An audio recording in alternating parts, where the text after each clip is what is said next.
काम करतो. शरीरातला डॉक्टरच काय करतो, शरीराचं नुकसान करतो. शरीरातला जो प्रतिकार शक्तीचा पार्ट आहे तो शरीराला डॅमेज करू शकतो.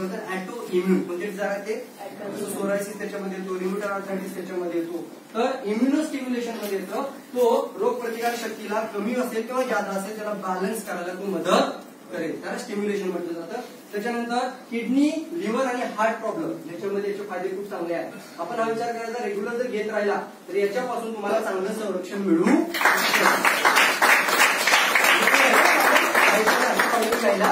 नकोच. म्हणून आपण रेग्युलर पित असाल तर हा फायदा होऊ शकतो. इथे एक सर्वात चांगला पॉईंट आहे ऍथलेटिक, स्पोर्ट्समॅन आणि स्टॅमिना. चायनाचे तुम्ही जर याच्यामध्ये बघितलं तर सर्वात जास्त मेडल पुढे जात होते, पुढे जात आहेत. तर त्यांनी डिक्लेअर केल्यानंतर की ते अशा पद्धतीनं कॉर्डिसेप किंवा अनेक मशरूमची नावं घेतली, त्यांनी त्याचं सेवन सर्वात जास्त घेतलं. तर त्याच्यामध्ये कॉर्डिसेपचा रोल सर्वात मोठा आहे ऍथलेटिक्स आहे. कोणासाठी? तो एनर्जी बुस्टर आहे ना, नॅचरल एनर्जी वाढतो, शरीराची एनर्जी बूस्ट करतो. तर स्पोर्ट्समॅन, स्टॅमिना आणि ऍथलेटिक्स मध्ये खूप चांगला आहे. अॅक्यूट क्रॉनिक हेपेटायटिस, हेपेटायटिस लिव्हरशी रिलेटेड आहे आणि कॅन्सर मध्ये सुद्धा अँटी कॅन्सर प्रॉपर्टी कॉर्डिसेप मध्ये आहे. बरं ना, कॉर्डिसेप म्हणजे रेग्युलर जर पित राहिला तर आपल्याला लिव्हर डिसऑर्डर, हेपेटायटिस किंवा कॅन्सर सारखी समस्या शरीरात तयार होणार नाही. त्यानंतर एक महत्वाचा पॉईंट आहे सेक्शुअल प्रॉब्लेम मध्ये पोटेन्शियल नॅचरल वायग्रा म्हणजे काय म्हणतात त्याला, नॅचरल वायग्रा. इम्पॉर्टन्सी मध्ये किंवा आपण ज्याला म्हणतो आपण की ती इच्छा कमी होत जाणे काही लोकांची समस्या आहे, त्याच्यामध्ये हे स्टिम्युलेशन चांगला करू शकतो. त्याचबरोबर याच्यामध्ये काही इन्फर्टिलिटीचे प्रॉब्लेम कनेक्ट होऊ शकतात. इन्फर्टिलिटी ज्याचे स्पर्म काउंट कमी आहे त्याच्यामध्ये खूप चांगला फायदा देऊ शकणारा प्रोडक्ट आहे. तर कॉर्डिसेप खूप मोठं मार्केट ज्याच्यामध्ये तुम्ही लोकांना प्रमोट करू शकता ऍज अ या पॉईंटवरती. तिथे टाळी जोरदार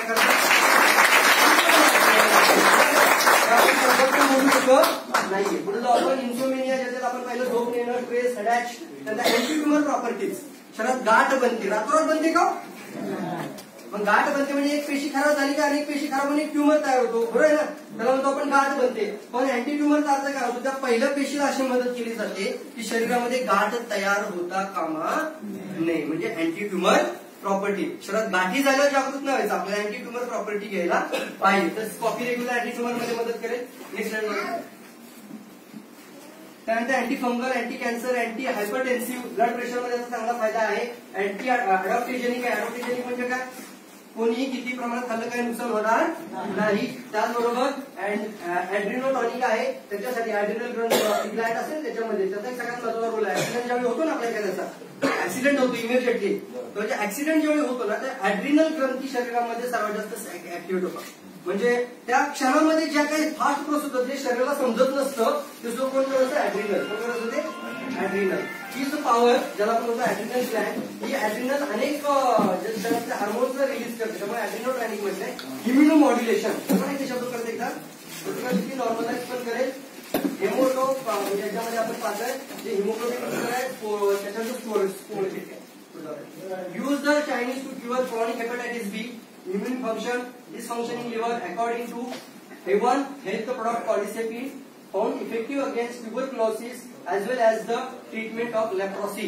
याच्यामध्ये पण कॉर्डिसेपचा रोल चांगला आहे, बरोबर ना. तुम्ही प्रमोट करू शकता ऍज अ हेल्प म्हणून. आपल्याकडे आता काय आहे कॉर्डिसेप, बरोबर ना. त्याचबरोबर पुढे आहे ट्रीटमेंट ऑफ पेशंट विथ ल्युकोमिया, अतिशय विकनेस आहे, हार्ट प्रॉब्लेम, लिव्हर प्रॉब्लेम आणि किडनी डिसऑर्डर याच्यामध्ये चांगली मदत करेल. अगेन्स्ट त्याच्यानंतर एक्सेसिव्ह टायर्डनेस अँड फटीग, सतत थकवा, ज्या लोकांना उत्साहच नसणे, निराशा असणे, बरोबर ना, निराशा असणे, याच्यामध्ये हा एक्सेसिव्ह टायर्डनेस अँड फटीग मध्ये मदत करेल. Strengthen the health and prevention.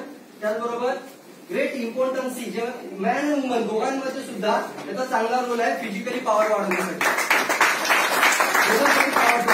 त्याचबरोबर वर्किंग इन फिजिकल स्ट्रेस, जर आपण working physical people are working in physical stress, popular among sportsman athletics because of increasing energy level, endurance याच्यामध्ये energy level, size of muscle, strength in body, remove the carnal disease, याच्यामध्ये काय आजार ते पण recover करेल.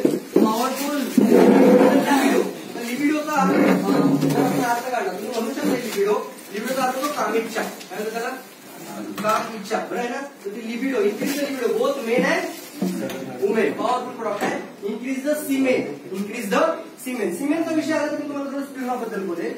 स्पिरुलिनाचे जर आपण 30 capsule खाल्ले, किती कॅप्सूल तुम्हाला माहिती देतो, 30 कॅप्सूल इज इक्वल टू 50% सीमेन.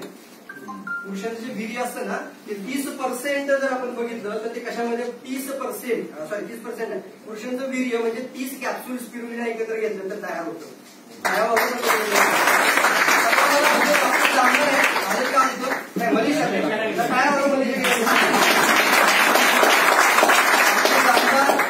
नवनाथ कोदरे बापू, त्याच्यानंतर सहदेव पिसे, मल्हारी शिरोळे आणि आपले महेंद्र इबार सर यांच्यासाठी जोरदार टाळ्या वाजवा. डॉक्टर जामदार सरांनी मला एक व्हॉट्सअप वरती इमेज पाठवले होता, हे पाठवले व्हॉट्सअप वरती शेअर केलं. सर एक रिझल्ट मी आता घेतलाय ज्याच्यामध्ये स्पर्म काउंट 0 होता. काय होता म्हटलं ते? आता त्यांनी मला शेअर केलं तर म्हणजे स्पर्म काउंट 0 म्हणजे काय म्हणतो आपण त्याला? आतापर्यंत काय सांगतो मेडिकल सायन्स काय सांगतो?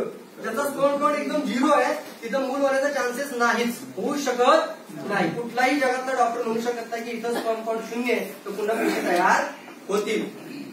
हा रिझल्ट आहे. क्या बात आहे. तुमच्या ग्रुपमध्ये सर जरा काय जोरदार.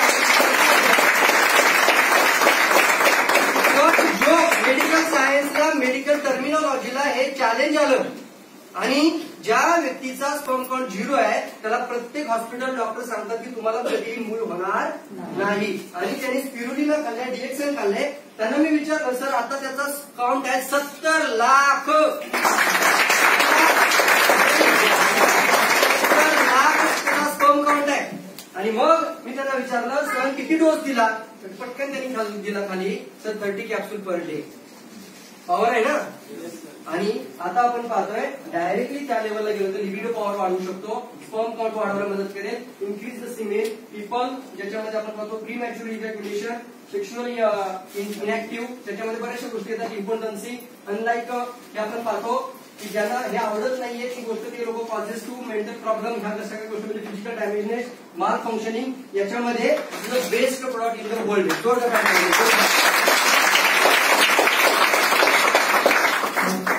फायनान्शियल अनालिसिस हे महत्वाचं आहे. किती रुपयाला आहे आज जर पाहिलं तर पुढची साईड जाऊ द्या. अजून मला तेवढा जास्त वेळ भेटला नाही तर महत्वाचं जाऊ द्या पुढे. तुम्हाला त्याची व्हिडिओ पण प्ले करून दाखवली असते आता.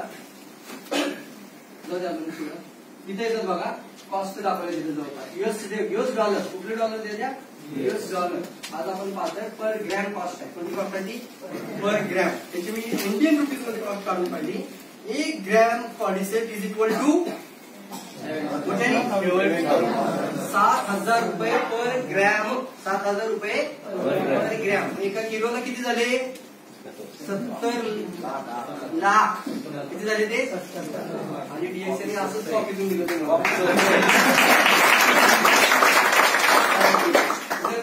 पॉवरफुल मार्केट आहे याच्यासाठी सांगितलं तर चायनामधून प्राइस आहे तर युशू जाऊ दे पुढे.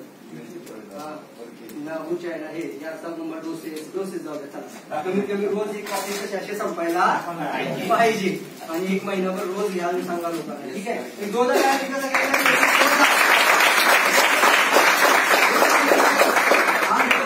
हिमालयातली लोक ती जेव्हा कॉफीचे पावडर आणतात ना तर ते गरम पाण्यामध्ये चहा बनवतात. गरम पाणी ब्लॅक टी बनवतात आणि त्याच्यामध्ये 1 ग्रॅम 2 ग्रॅम टाकतात आणि त्याचा चहा पितात.